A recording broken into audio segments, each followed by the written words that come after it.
নামাজ পড়েন, নফল হোক, সুন্নত হোক বা ফরজ হোক, যখন নামাজ পড়েন প্রায় রাকাতে সূরা কুল হুয়াল্লাহ পড়েন কারা কারা? একটু হাত তোলেন তো। আচ্ছা, হাত নামান। খুশি হইয়া হাত তুলছেন, মনে করছেন প্রশংসা পাবেন। প্রশংসা না, বরং একটা বদনাম পাওয়ার ভয় আছে। এই টাইপের আমলগুলো আমরা পড়ি খুব তাড়াহুড়া করি।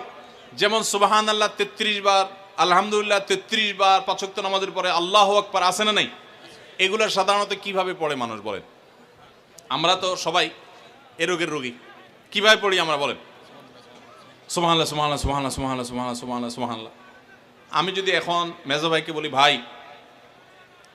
আল্লাহ আপনার ভালো রাখবে, ভালো আছেন ভাই, কি হয়েছেন, আমি যদি তাড়াহুড়া করে কথা বলবো, উনি বলবে লোকটার কি মাথা কোনো সমস্যা হলো কিনা। কারণ আমি একটা মানুষের সাথে যখন কথা বলবো, এমনকি ওনার প্রশংসা, সুবহানাল্লাহ মানে আল্লাহর পবিত্রতা বর্ণনা করা, এটা আলহামদুলিল্লাহ মানে আল্লাহর প্রশংসা করা। তো আপনি আল্লাহর প্রশংসা, আল্লাহর গুণকীর্তন করতে গিয়ে যদি বলেন যে উনি খুব ভালো মানুষ, উনি এটা করে, উনি সেটা করে, আমি তাড়াহুড়া করে বলবো যে কি ব্যাপার ভাই, আপনারা কেউ দৌড়ায় নাকি? তো আপনি সুবহানাল্লাহ আলহামদুলিল্লাহ যদি তাড়াহুড়া করে পড়েন, তো এই সুবহানাল্লাহ আলহামদুলিল্লাহ যে মর্যাদা আপনার পাওয়ার কথা, তাড়াহুড়ার কারণে সেই মর্যাদা পাবেন না। মহব্বতের সাথে পড়বেন, অর্থ বুঝে। সুবহানাল্লাহ সুবহানাল্লাহ সুবহানাল্লাহ আলহামদুলিল্লাহ আলহামদুলিল্লাহ। কোয়ালিটি মেনটেন করবেন। দেখেন, আমাদের মুসলমানদের, গোটা দুনিয়া জুড়ে মুসলমানদের একটা বড় ত্রুটি হলো যে আমরা আজকাল কোনো কাজে, সেটা দুনিয়ার কাজ হোক আর আখিরাতের কাজ হোক, সব কাজেই আমরা তাড়াহুড়া করে কোয়ালিটিটা নষ্ট করে ফেলি। আমরা কোয়ালিটিটা ঠিক রাখি না। আমার আফসোস লাগে অমুসলিম প্রধান দেশগুলোতে যখন যাই বা তাদেরকে যখন দেখি যে তারা কাজের মধ্যে কোয়ালিটিটা ঠিক রাখে, যেটাই করে কোয়ালিটি ঠিক রাখে। অথচ এই নির্দেশ আমাদেরকে আমাদের রাসূল দিয়েছেন, ইন্নাল্লাহা ইউহিব্বু ইযা আমিলা আহাদুকুম আমালান আইয়ুতকিনাহু। আল্লাহ পছন্দ করেন বান্দা যেই কোনো কাজ করুক, আমালান আই আমালিন, যেই কোনো কাজ করুক, সেটা দুনিয়ার কাজ হোক, সেটা আখিরাতের কাজ হোক, সুদৃঢ়ভাবে করবে, সুন্দরভাবে করবে, উত্তম রূপে করবে। এটা আল্লাহ তাআলা পছন্দ করেন। আর আজকাল আমাদের অবস্থা কি? আমাদের অবস্থা হলো যে আমরা তাড়াহুড়া করি। ভাইরা আমার, এই তাড়াহুড়া করে কোয়ালিটি নষ্ট করা যাবে না। সূরা ইখলাস, এটাকে আমরা সাধারণত কুল হুয়াল্লাহ সূরা বলি, তাই না? ইখলাস মানেটা কি? আমরা যেহেতু এই সূরাগুলো নামাজের মধ্যে সবচেয়ে বেশি পাঠ করি, ঠিক না বেঠিক? এই সূরাগুলো অর্থাৎ শেষের দিককার সূরাগুলো আমরা যেহেতু বেশি নামাজের মধ্যে পাঠ করি, এই সূরাগুলোর অর্থ যদি আমি জানি, ব্যাখ্যা যদি আমি জানি, তাহলে নামাজের মধ্যে মনোযোগ ধরে রাখা সহজ হবে। কারণ আপনি মুখে কি পড়তেছেন, আপনি নিজে অর্থ বুঝেন না, মন্ত্রের মতো পাঠ করতেছেন। যদিও না বুঝে পড়লেও আপনি সওয়াব পাবেন, কিন্তু না বুঝে পড়লে তো আর এই কোরআনে আল্লাহ কি বলেছে এটা আপনি জানতে পারবেন না। না জানলে সে অনুযায়ী আপনি আমলও করতে পারবেন না। এই জন্য আমাদেরকে বুঝতে হবে। এই জন্য সূরা ইখলাস সম্পর্কে আমরা জানি। ইখলাস এই সূরার নাম, সূরার নাম হলো সূরাতুল ইখলাস বা ইখলাসের সূরা। ইখলাস শব্দের একটা অর্থ হলো পিওর করা, খাঁটি করা। তার মানে আমাদের ইবাদতটা শুধু আল্লাহর জন্য হবে, খাঁটি হবে, এখানে কোনো ভেজাল অন্য কারোর জন্য সেটা হবে না। আমাদের দোয়াগুলো সব শুধু আল্লাহর জন্য হবে, খাঁটি এবং ফ্রেশভাবে আল্লাহর জন্য নিবেদন করবো, সাথে আর কারোর সেখানে শরিক করব না। এই জন্য এই সূরার নাম ইখলাস। যে এই সূরার মধ্যে আল্লাহর ইবাদত, একত্ববাদ, তাওহীদ, এটাকে খাঁটি করবার নির্দেশ দেওয়া হয়েছে। আল্লাহর কোনো শরিক নাই, এই জন্য এটাকে সূরা ইখলাস বলা হয়েছে, খাঁটি করার সূরা, ঈমানকে বিশুদ্ধ করা, তাওহীদকে ঠিক করার সূরা। কুল হুয়াল্লাহু আহাদ। আমার সাথে সাথে আপনারা বলেন, কুল হুয়াল্লাহু আহাদ,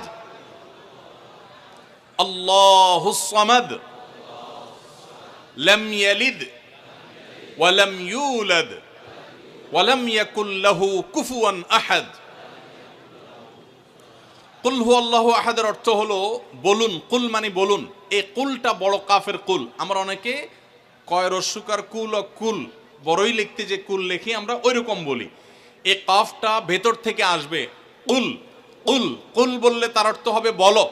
আর যদি ছোট কাফের কুল, অর্থাৎ বাংলা করস্যকার কুল ও কুল লিখি যে আমরা ওরকম কুল যদি বলেন, আরবিতে তার অর্থ হলো খাও।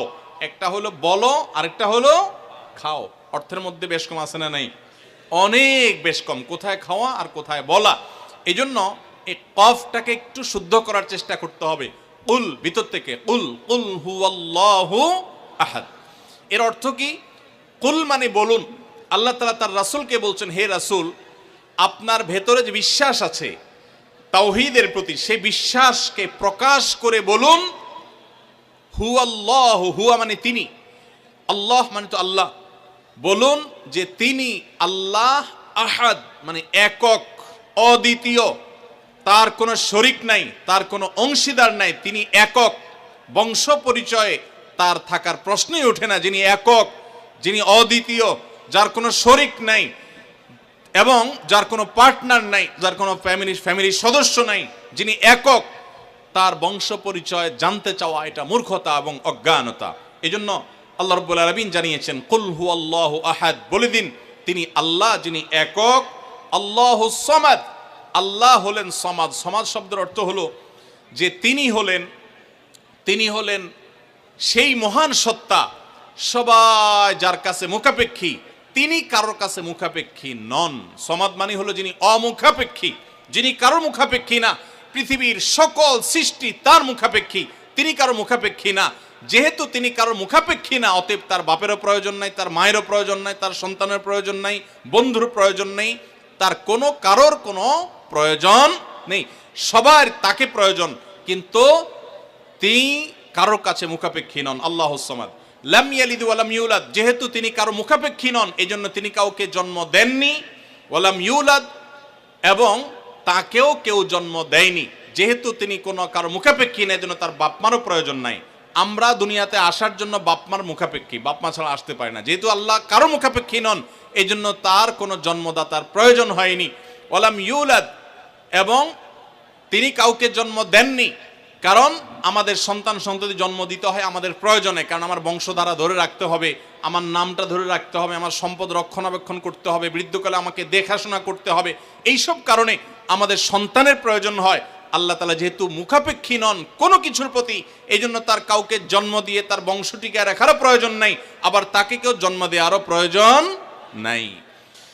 ওয়ালাম ইয়াকুল্লাহু কুফুয়ান আহাদ, আর তার কোনো সমকক্ষ নাই, তার সমান কেউ নাই, তার সাথে কোনো প্রকার সাদৃশ্য হতে পারে এমন আর কেউ নাই। তিনি অদ্বিতীয়, তিনি একক। এই ছোট ছোট 4টি সূরায় আল্লাহ তাআলার 3টি গুণবাচক নাম আল্লাহ উল্লেখ করেছেন। আল্লাহর মূল নাম যেটা, সেটা উল্লেখ করেছেন আল্লাহ, তার জাতে পাকের নাম। আর এর পাশাপাশি আরো 2টি গুণবাচক নাম উল্লেখ করেছেন। এক হলো আহাদ, মানে একক, এটা আল্লাহর গুণবাচক নাম। আর একটা হলো সমাদ, এটাও আল্লাহর গুণবাচক নাম। এই নামগুলো আল্লাহ তাআলা উল্লেখ করেছেন। আমরাও অনেকে সূরা ইখলাস প্রায় রাকাতে পড়ি, আছে না নাই? আপনারা কারা কারা একা একা যখন নামাজ পড়েন, নফল হোক, সুন্নত হোক বা ফরজ হোক, যখন নামাজ পড়েন প্রায় রাকাতে সূরা কুল হুয়াল্লাহ পড়েন কারা কারা? একটু হাত তোলেন তো। আচ্ছা, হাত নামান। খুশি হয়ে হাত তুলছেন, মনে করছেন প্রশংসা পাবেন। প্রশংসা না, বরং একটা বদনাম পাওয়ার ভয় আছে। হাতটা তোলাইছি আমি, আপনারা মনে করছেন সবসময় হাত তুললেই শুধু জিতা যায়। দেখেন, যারা সূরা ইখলাসকে মহব্বত করে, এই যে ঘটনা আমরা শোনালাম নবী সাল্লাল্লাহু আলাইহি ওয়াসাল্লাম, এটা জেনে যে আমার আল্লাহর আলোচনা আছে এই সূরায়, অন্য কোনো আলোচনা নাই, আল্লাহর পরিচয় উল্লেখ করা আছে, আল্লাহর বৈশিষ্ট্য এবং ক্ষমতার উল্লেখ আছে, সেই মহব্বতে যদি কেউ সূরা ইখলাসকে মহব্বতের সাথে ধীরে ধীরে পড়ে, তাহলে তো তিনি অবশ্যই আল্লাহর কাছে বিশেষ মর্যাদা পাবেন। ওই সাহাবীর মতো আল্লাহর ভালোবাসা পাওয়ার সম্ভাবনা জোরালো। তবে আমাদের বেশিরভাগ মানুষ কুল হুয়াল্লাহ সূরা দিয়ে নামাজ পড়ে নামাজ শর্ট করার জন্য, ঠিক না বেঠিক? তাহলে এবার যদি আমি বলি কারা কারা নামাজ সংক্ষেপ করার জন্য কুল হুয়াল্লাহ সূরা দিয়ে নামাজ পড়েন, তাহলে দেখা যাবে হাত ওইগুলো আবার উঠছে। তাহলে সংক্ষেপ করার উদ্দেশ্যে সূরা কুল হুয়াল্লাহ পড়লে সেটার কারণে আল্লাহর কাছে সওয়াব পাবেন না, বরং আপনার নামাজের মর্যাদা আরো কমবে। নামাজ কি সংক্ষেপে করতে হয় না লম্বা সময় নিয়ে করতে হয়? আমরা খাওয়াটা খুব ধীরে সুস্থে খাই, ঘুমটা খুব ঠান্ডা মাথায় যাই, কাজকাম খুব ঠান্ডা মাথায় করি, শ্বশুরবাড়ি গেলে খুব আস্তে ধীরে যাই, সব কাজগুলো আমরা ধীরে সুস্থে করা পছন্দ করি। শুধু নামাজের বেলা আসলে, জিকির তসবির বেলা আসলে আমরা 4G 5G গতিতে, তুফান মেলের গতিতে যত তাড়াতাড়ি সম্ভব করার চেষ্টা করি। সব জায়গায় গতি ভালো না, মোবাইলের নেট স্পিডের গতি ভালো বুঝলাম, কিন্তু তেলাওয়াত যে যত ধীরে ধীরে করবে, নামাজ যে যত আস্তে আস্তে পড়বে, আপনি মসজিদে লক্ষ্য রাখবেন, আপনার মসজিদে যেই লোকটার নামাজে সবচেয়ে বেশি সময় লাগায়, যেই লোকটার 2 রাকাত নামাজে সবচেয়ে বেশি সময় ব্যয় করে, আপনি নিশ্চিত ধরে নেবেন এই লোকটার নামাজি হিসাবে তত আল্লাহর কাছে প্রিয় এবং শ্রেষ্ঠ। অতএব সময় নিয়ে নামাজ পড়বো তো ইনশাআল্লাহ।